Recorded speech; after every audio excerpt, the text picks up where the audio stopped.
નમસ્કાર. ચાલો આજે આપણે ભારતની એક એવી યોજના વિશે વાત કરીએ જેણે ગ્રામીણ વિસ્તારોની કાયાપલટ કરી છે, મનરેગા. આ યોજના શું છે અને ગ્રામીણ પરિવારો માટે આટલી મહત્વની કેમ છે એ બધું જ આપણે ઊંડાણમાં સમજીશું. આખી યોજનાનો પાયો આ એક જ વાક્ય પર ટકેલો છે: કામ માંગવાનો હક. આ માત્ર એક સૂત્ર નથી, પણ બંધારણે આપેલો એક હક છે, જેને મનરેગા જમીની સ્તર પર સાકાર કરવાનો એક ખૂબ મોટો પ્રયાસ છે. તો આપણે આ સફરમાં કયા મુદ્દાઓ પર વાત કરીશું?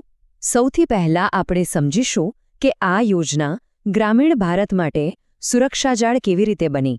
પછી એ 100 દિવસની ગેરંટી શું છે એ જોઈશું. એ પછી યોજનાની કેટલીક ખાસ વાતો, ગ્રામ પંચાયતનો શું રોલ છે, અને છેલ્લે આ યોજનાથી કાયમી ધોરણે શું ફાયદો થાય છે એના પર નજર કરીશું. સારું, તો સૌથી પહેલો સવાલ કે આવી કોઈ યોજનાની જરૂર જ કેમ પડી? તો જુઓ, એનો જવાબ ગ્રામીણ ભારતના એક મોટા પડકારમાં છે. ત્યાં રોજગારી સ્થિર નથી હોતી, કોઈ ગેરંટી નથી હોતી. બસ આ જ સમસ્યાને પહોંચી વળવા માટે મનરેગાનો જન્મ થયો. અને આ પડકારનો જવાબ આપવા માટે સરકારે મનરેગાને મેદાનમાં ઉતારી. અને એ સ્પષ્ટ કરી દઉં કે આ માત્ર કોઈ સરકારી સ્કીમ નથી, આ એક કાયદો છે, એક કાયદાકીય રીતે મળેલું વચન જે સામાજિક સુરક્ષા પૂરી પાડે છે. અને એ વચન આ એક આંકડામાં છુપાયેલું છે: 100. આ આંકડો આખા કાયદાનું કેન્દ્ર છે. એનો અર્થ એ છે કે ગામડાનો કોઈ પણ પરિવાર જે શારીરિક મહેનત કરવા તૈયાર હોય, તેને સરકાર એક નાણાકીય વર્ષમાં ઓછામાં ઓછા 100 દિવસની રોજગારી આપવાની ગેરંટી આપે છે. આ ખરેખર બહુ મોટી વાત છે. ચાલો જરા એના ઇતિહાસ પર એક નજર નાખી લઈએ. ઓગસ્ટ 2005માં આ કાયદો બન્યો ત્યારે એનું નામ હતું NREGA. પછી 2 ફેબ્રુઆરી 2006થી દેશના 200 જિલ્લાઓમાં એની શરૂઆત થઈ. અને છેવટે 2 ઓક્ટોબર 2009ના રોજ ગાંધીજીના નામ સાથે જોડીને એનું નામ MGNREGA એટલે કે મનરેગા કરવામાં આવ્યું. ઓકે, તો હવે આગળ વધીએ અને એ સમજીએ કે આ આખી સિસ્ટમ ખરેખર કામ કેવી રીતે કરે છે. એના નિયમો જાણવા ખૂબ જ રસપ્રદ છે.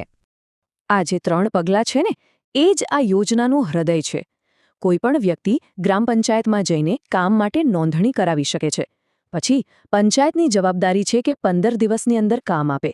અને માની લો કે કામ ન આપી શકે તો પણ અરજદારને ઘરે બેઠા બેરોજગારી ભથ્થું મળે. આ જ તો છે કામનો સાચો અધિકાર.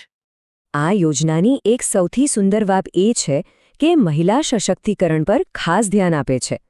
કાયદા પ્રમાણે જેટલા પણ લોકોને કામ મળે એમાં ઓછામાં ઓછા 33% એટલે કે દર 3માંથી 1 લાભાર્થી મહિલા હોવી ફરજિયાત છે.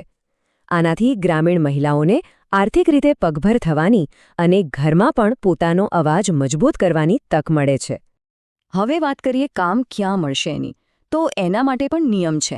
સામાન્ય રીતે કામ તમારા ઘરના 5 કિલોમીટરના દાયરામાં જ આપવામાં આવે, પણ ધારો કે કામ એનાથી દૂર હોય તો ચિંતા કરવાની જરૂર નથી. તમને જે નક્કી થયેલું વેતન છે એ તો મળશે જ, પણ સાથે સાથે 10% વધારાનું ભથ્થું પણ મળશે. અને સૌથી અગત્યની વાત, મહેનતના પૈસા ક્યાંય વચમાં ખોવાઈ ન જાય એની પણ વ્યવસ્થા છે. વેતન સીધું કામદારોના બેંક કે પોસ્ટ ઓફિસના ખાતામાં જમા થાય છે. આને કહેવાય ડાયરેક્ટ બેનિફિટ ટ્રાન્સફર. એનાથી ભ્રષ્ટાચારની શક્યતા ઘટી જાય છે અને બધું પારદર્શક રહે છે. આપણને સવાલ થાય કે આટલી મોટી યોજના આખા દેશમાં ચલાવવી કેવી રીતે શક્ય બને? તો એનો જવાબ છે વિકેન્દ્રીકરણ, એટલે કે સત્તાનું વિભાજન. આ યોજનાની સફળતાનો મોટાભાગનું શ્રેય જાય છે ગ્રામ પંચાયતને, જે આ યોજનાનું સ્થાનિક એન્જિન છે. ગ્રામ પંચાયત જ બધું જ સંભાળે છે. કયા કામ કરવાના છે એનું પ્લાનિંગ કરે, કામને લાગુ કરે અને એના પર નજર પણ રાખે. એટલું જ નહીં, ગ્રામસભામાં બધા ભેગા મળીને નક્કી કરે કે ગામમાં કયા પ્રોજેક્ટ્સની જરૂર છે. અને કામમાં કોઈ ગડબડ ન થાય એ માટે સોશિયલ ઓડિટ પણ કરે. એટલે કે બધી જ તાકાત સ્થાનિક લોકોના હાથમાં છે. અત્યાર સુધી આપણે રોજગારી કેવી રીતે મળે છે એની વાત કરી, પણ હવે એ જોઈએ કે આટલી બધી મહેનતથી આખરે બને છે શું?